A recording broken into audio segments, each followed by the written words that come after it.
Hi friends, welcome back to my channel. This is Hari. AP triple IT 2023 first counselling తర్వాత ఏ caste వాళ్ళకి ఏ క్యాంపస్లో ఎన్ని సీట్లు ఉన్నాయో ఈ వీడియోలో తెలుసుకోవచ్చండి. అదేవిధంగా సెకండ్ కౌన్సిలింగ్కి మరలా అప్లై చేయాలా వద్దా అని చాలామంది మిత్రులు డౌట్లు అయితే కామెంట్ బాక్స్లో పెడుతున్నారు. దానికి సమాధానం అయితే ఈ వీడియోలో ఉంటుంది. అదేవిధంగా ఎవరు అప్లై చేయాలి, ఎవరు రిజిస్ట్రేషన్ చేయించుకోవాలి అనే పూర్తి విషయాలను ఈ వీడియోలో చూద్దామండి. ముందుగా ఈ వీడియోని అయితే లైక్ చేయండి. ఎందు గురించి అంటే ఇలా మీరు ఎదురు చూస్తున్న ఎంతోమందికి, ఇలాంటి డౌట్ల గురించి ఎదురు చూస్తున్న ఎంతోమందికి ఈ వీడియో చేరి వాళ్ళకు ఉపయుక్తంగా ఉంటుందండి. మరి మీరిచ్చే లైకులు చూసి మాకు ఎంతో ఉత్సాహాన్ని నింపి మరిన్ని వీడియోలు చేయడానికి ప్రోత్సహించిన వాళ్ళు అవుతారు. మరి ఇంకెందుకు టాపిక్లకు వెళ్ళిపోదామండి. ఇక్కడ చూద్దాము. ఆర్జీఏకేటీ ఫస్ట్ కౌన్సిలింగ్ తర్వాత ఎన్ని వేకెన్సీలు ఉన్నాయన్నది మనకి ఇక్కడ క్లియర్గా కనిపిస్తుందండి. ఒక్కసారి స్క్రీన్ షాట్ తీసుకోండి, ఎంతో ఉపయోగకరంగా ఉంటుందండి. ఇక్కడ నూజివీడు క్యాంపస్కి మొత్తంగా 125 సీట్లు ఉన్నాయండి. ఓసీ వాళ్ళకి 61, బీసీఏకి 4, బీసీబీకి 10, బీసీసీకి 4, బీసీడీకి 6, బీసీఈకి 5, ఎస్సీకి 20, ఎస్టీకి 7, ఈడబ్ల్యూఎస్కి 8 ఉన్నాయండి. మరి మొత్తంగా 120 సీట్లు నూజివీడు క్యాంపస్లో ఖాళీలు అయితే ఉన్నాయి ఫ్రెండ్స్. ఇందులో ఏయూ ఉంది, ఎస్వీయూ ఉంది, నాన్ లోకల్ ఉంది. ఈ కేటగిరీలో కూడా మనం గుర్తుంచుకోవాల్సిన అవసరం అయితే ఉంది ఫ్రెండ్స్. అదేవిధంగా ఇప్పుడు ఒంగోలు క్యాంపస్ చూసుకున్నట్లయితే 262 సీట్లు అయితే ఖాళీ ఉన్నాయండి. ఓసీ వాళ్ళకి 143, బీసీఏకి 11, బీసీబీకి 20, బీసీసీకి 3, బీసీడీకి 9, బీసీఈకి 9, ఎస్సీకి 24, ఎస్టీకి 13, ఈడబ్ల్యూఎస్కి 30 సీట్లు అయితే ఖాళీ ఉన్నాయి ఫ్రెండ్స్. మరి అదేవిధంగా ఇక్కడ శ్రీకాకుళానికి కూడా మనం గమనించినట్లయితే మొత్తంగా 181 సీట్లు అయితే ఖాళీ ఉన్నాయండి. ఓసీకి 74, బీసీఏకి 10, బీసీబీకి 19. ఇక్కడ ఏయూ కూడా మనం పరిగణలో తీసుకోవాలి. మనం ఏయూ రీజన్కి చెందిన వాళ్ళం అయితే ఏయూదే మీకు ఖాళీ ఉన్న సీట్లని మీరు గమనించుకోవాలండి. మరి ఎస్వీ వాళ్ళు అయితే ఎస్వీలో ఎన్ని ఖాళీలు అయితే ఉన్నాయో అవే మీ ఖాళీలని గమనించుకోవాలి. ఇంకా టోటల్గా నేను అయితే చెప్పడం జరుగుతుంది.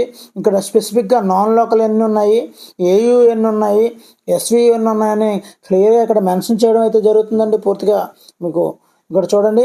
ఇంకా చివరిగా ఆర్కే వ్యాలీ విషయానికి వచ్చినట్లయితే మరి ఇక్కడ SV region and non local కేటగిరీలు మాత్రమే ఉన్నాయండి. ఓసీ కేటగిరీ వాళ్ళకి 89 సీట్లు ఉన్నాయి.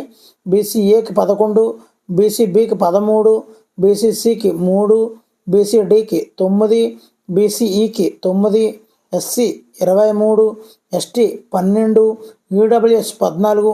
టోటల్గా 183 సీట్లతో ఉన్నాయండి. మొత్తం ఈ 4 క్యాంపస్లు కలిపి సెకండ్ కౌన్సిల్కి గాను 751 సీట్లు, మొత్తంగా 751 సీట్లు ఖాళీగా ఉండడం అయితే జరిగిందండి.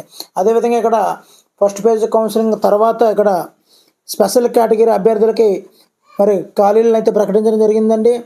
నూజివీడు వాళ్ళకి 3 సీట్లు అయితే ఖాళీ ఉన్నాయి. అదేవిధంగా ఒంగోలు వాళ్ళకి 6 సీట్లు అయితే ఖాళీ ఉన్నాయి. శ్రీకాకుళం వాళ్ళకి 4 సీట్లు అయితే ఖాళీ ఉన్నాయి. ఆర్కే వ్యాలీకి 1 ఖాళీ ఉందండి. మొత్తంగా 14 సీట్లు ఖాళీ అయితే ఉండడం జరిగింది ఫ్రెండ్స్. మరి ఎప్పుడెప్పుడైనా ఎదురు చూస్తున్నటువంటి సెకండ్ కౌన్సిలింగ్కి మరలా అప్లై చేయాలా వద్దా అనే డౌట్ అయితే చాలామంది కామెంట్ బాక్స్లో కామెంట్ చేస్తున్నారండి. వాళ్ళకి నేను ఇచ్చే సమాధానం, మరలా మీరు అప్లై చేయవలసిన అవసరం లేదు, ఇదే ఫైనల్ అండి. మరి ఎవరు అప్లై చేయాలండి? అప్లై చేయాలని కొద్దిగా టాపిక్ వస్తుంది కదా. మరి ఎవరు అప్లై చేయాలండి? ఎవరు అప్లై చేయాలంటే ఫస్ట్ కౌన్సిలింగ్లో పేరు ఉండి ఏదైనా అనివార్య కారణం వల్ల వెళ్ళలేకపోయి ఉంటే, మాకు సీటు పోయిందేమో అని కంగారు పడుతుంటారు కదా, ఆ అభ్యర్థులు వాళ్ళకి వాళ్ళ సీటు ఎక్కడికే పోలేదండి, వాళ్ళ సీటు వాళ్ళకే ఉంది.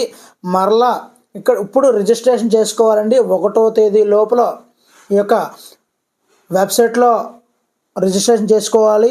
ఆ వెబ్సైట్ ఏంటంటే www.rgukt.ap.in అనే వెబ్సైట్లో. ఆ లింక్ కూడా నేను డిస్క్రిప్షన్లో లింక్ ఇస్తానండి. అక్కడి నుంచి డైరెక్ట్గా మీరు లాగిన్లోకి వెళ్ళిపోవచ్చండి. అక్కడ మీరు రిజిస్ట్రేషన్ అయితే చేసుకోవాలండి. ఆ రిజిస్ట్రేషన్ చేసుకున్న తర్వాత మీరు కౌన్సిలింగ్ డేట్ని మీరు నూజివీడు క్యాంపస్కి వెళ్తే మీరు హ్యాపీగా మీ యొక్క సీటు మీకు చెందుతుందండి. అర్థమైంది అనుకుంటున్నాను. మీకు ఎవరికైనా ఇంకా ఏమైనా డౌట్లు ఉంటే నేను చేయడానికి సిద్ధంగా ఉన్నాను. మరి కామెంట్ బాక్స్లో పోస్ట్ చేయండి, నేను వెంటనే మీకు సమాధానం అయితే ఇస్తాను. లేకపోతే అది ఇంపార్టెంట్ అనిపిస్తే వెంటనే వీడియో చేస్తాను. Thank you for watching. మరి మర్చిపోకండి, వీడియోని అయితే లైక్ చేయడం మర్చిపోకండి. మీరు ఇచ్చే లైక్ మమ్మల్ని ఎంతో ఉత్సాహాన్ని నింపి మరిన్ని వీడియో చేసేలా ప్రోత్సహించిన వారు అవుతారు.